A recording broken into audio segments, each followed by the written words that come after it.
Hello YouTube. Today I'm going to be talking about Mojo Bags.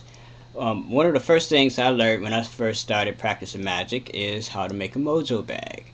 And people have been asking me, what's a Mojo Bag and how do you use it in magic and how do you build one. So this video is for you guys.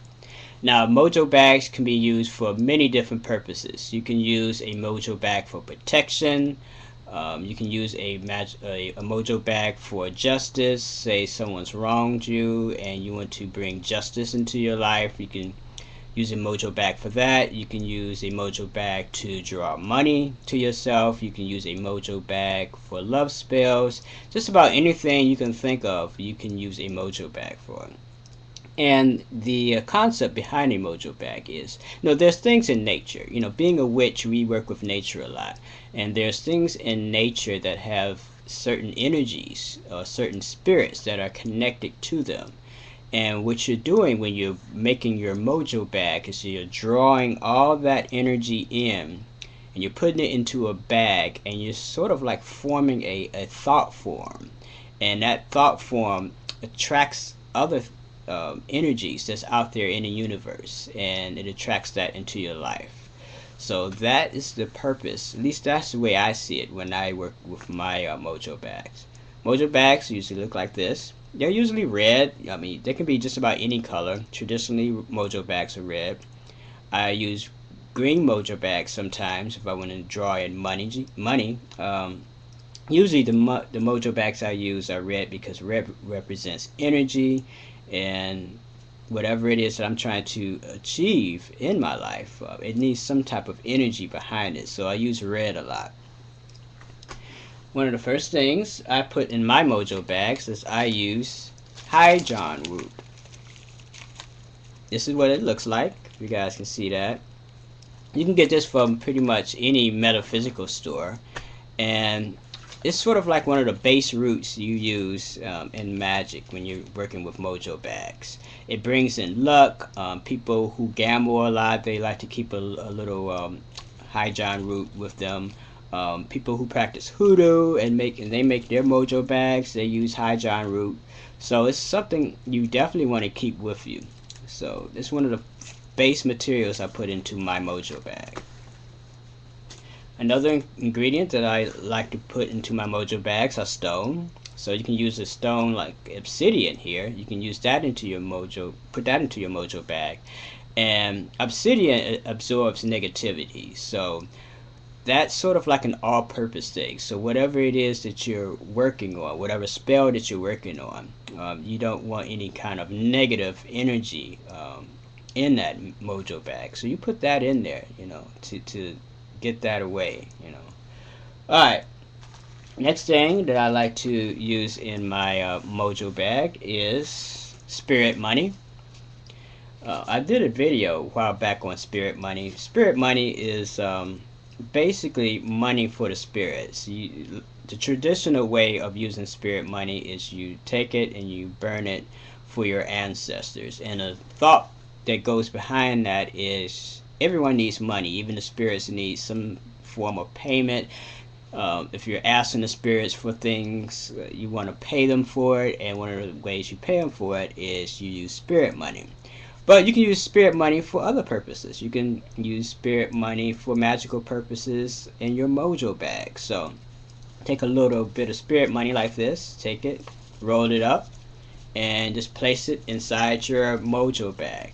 And that's really good, of course, if you're doing a prosperity spell. If you're trying to bring money into your life, use some spirit money. Another thing that you can use in your Mojo Bag is stones. You can use crystals. As I said before, you can use obsidian. I usually like to use one crystal in my Mojo Bag. And what I do is I charge my crystal. And those of you who watch my video know how I charge my crystals. Basically, I take it, hold it to my third eye, and I put a thought or intention into that crystal. And then after that, you take it and you place it into your Mojo Bag. Now, traditionally, you want to use anywhere from 3 to 13 items in your Mojo Bag. You don't want to go over 13 because over 13 is too many. And traditionally, if you go over 13, it's seen as you don't have a real focus in on what you're trying to achieve. So you can use anywhere from 3 to 13, which is great. I usually don't go all the way up to 13. It's just I like to know exactly what I have in my Mojo bag at all times, and it just works better if it's not close to 13. It's just, to me, it's just, it's just too much, and I think traditionally, it's just too much anyway. Another item that you can put into your Mojo bag is a little bit of yourself, your DNA. And by your DNA, it can be sort of like your hair clippings, it can be clippings from your fingernails, it could be a little bit of spit you can put into your Mojo bag. Whatever it is that brings a little bit of you, you can put that into your Mojo bag. I like to use hair. I put hair into my Mojo bag. And a little bit of my DNA, the spit. I usually use a little bit of spit into my Mojo bag too.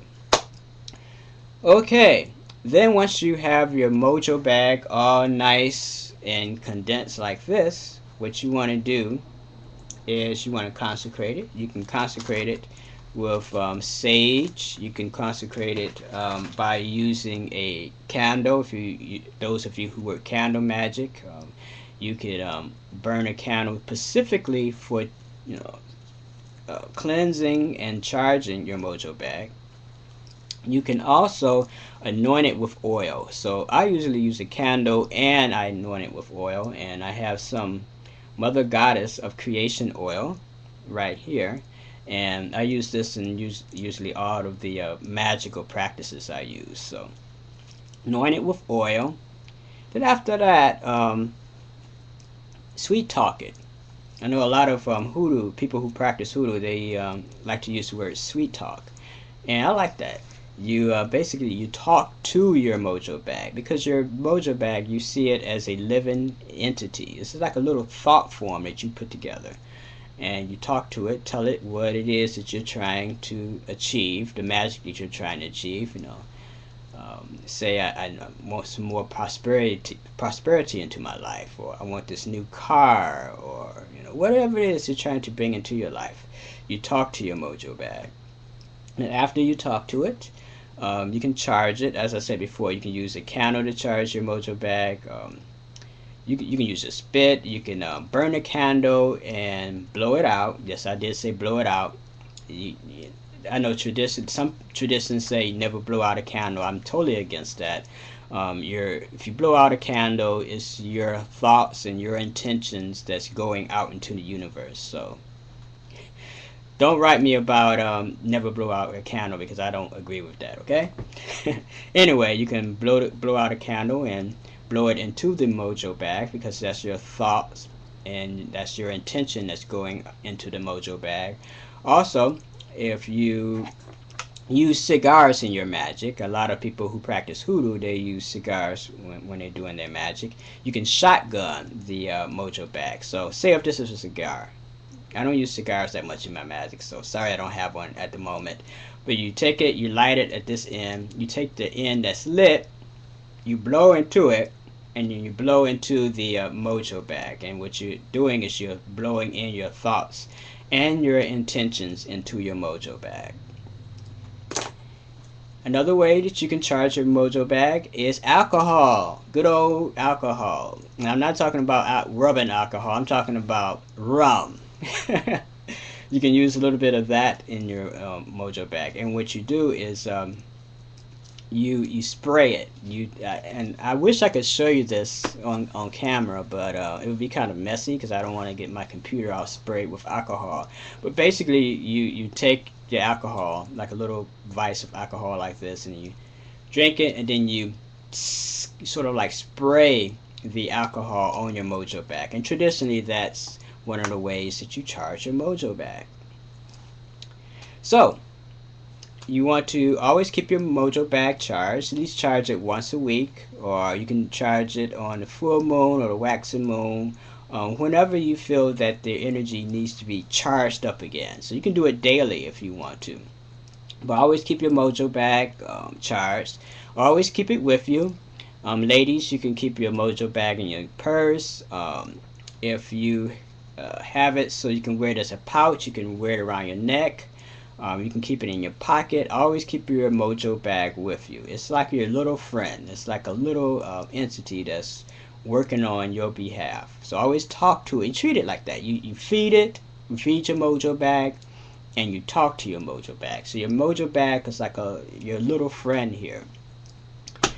Okay, I think that's pretty much it. Yeah, so, in your Mojo bag, I think I've pretty much gone over this before, but you want to use like roots, minerals, herbs, oils, personal items, all that can go into your Mojo bag. And as I said before, it's like a little thought form that you're keeping with you. And you've taken the things of nature, things that have different properties behind it, and the concept that goes behind this is like attracts like. So if you have things in your Mojo bag that's associated with luck, that is associated with protection, or that is associated to draw in, certain qualities into your life, they will. This Mojo bag will draw that into your life. So I think that's about it. Try it, see if it works. Email me any stories that you have that go along with making a Mojo bag. And until next time, love is the law, and as always, peace.